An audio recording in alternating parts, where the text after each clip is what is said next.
Democrats are trying to destroy the suburbs. This may sound inflammatory or extreme, but it is just the facts. We saw the rhetoric about the suburbs that surrounded the McCloskeys, the Illinois couple that received national attention after defending their home by using firearms to ward off potential rioters. But that rhetoric has turned to reality in California, and perhaps soon the rest of the nation. It often seems like conservative media focuses too much on California, but this is not without good cause.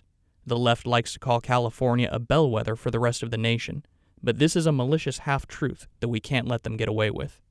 The reality is that the radical left uses California as a laboratory for radical policies that it can attempt to export across the United States. In that state, top-down policies dictating from a far-off capital exactly how many houses should be squeezed into a neighborhood, policies that affect cities big and small, have been forced upon unwilling communities.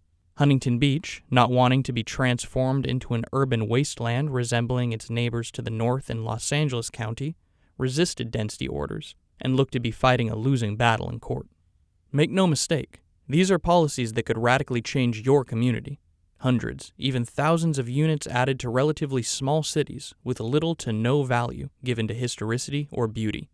And this won't stop in California, the great laboratory of the Golden State. It has already spread beyond the Wild West, east to Arizona, and north to Washington, from Virginia to Connecticut. The Democrats are coming after your suburbs. And if you need any more proof that these insidious policies designed to warp the very places that we call home are set to go nationwide, Joe Biden has embraced high-density housing as a part of his national platform.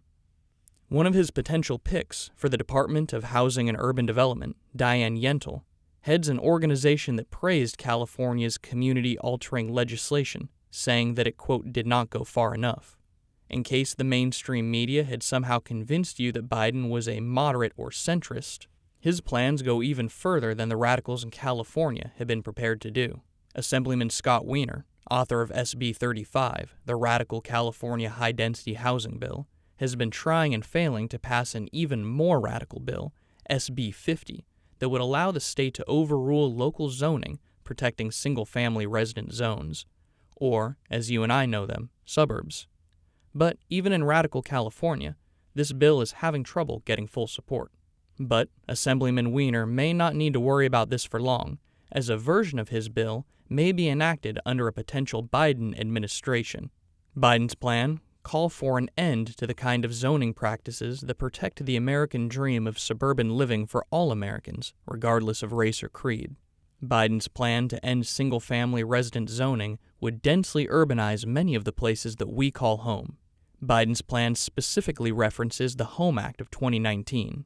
The Home Act details quite plainly the Democrats' goal of choking the suburbs with high-density housing. And the left does this while the cities that they have controlled for decades, like Los Angeles, San Francisco, or Detroit, fall into squalor and ruin. The mainstream media may try to fact-check these claims. They have in the past. Thankfully, there are fact-checkers fact-checking the fact-checkers. The National Review has already debunked the media's false narrative about a quote-unquote moderate Joe. Just listen to Biden laying out some of the plans for what the Democrats euphemistically call affordable housing. We'll also build 1.5 million new energy-efficient homes and public housing units that will benefit our communities and 3 times over by eliminating the affordable housing crisis, by increasing energy efficiency, and by reducing the racial wealth gap linked to home ownership.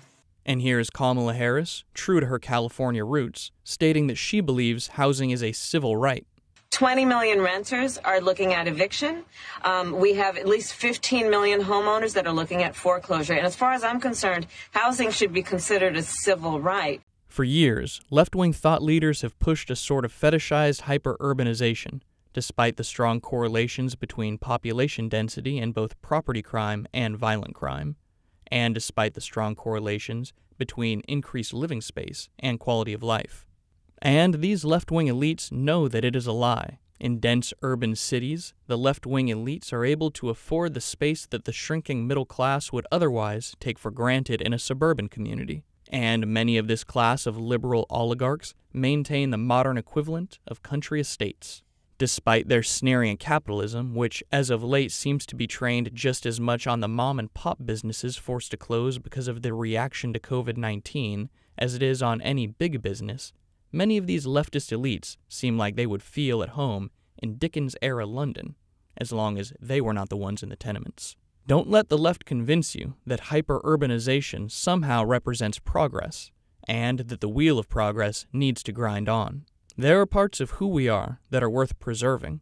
New construction should fit within and enhance the beauty of the community it inhabits, and the people who live there have both a right and a responsibility to demand this.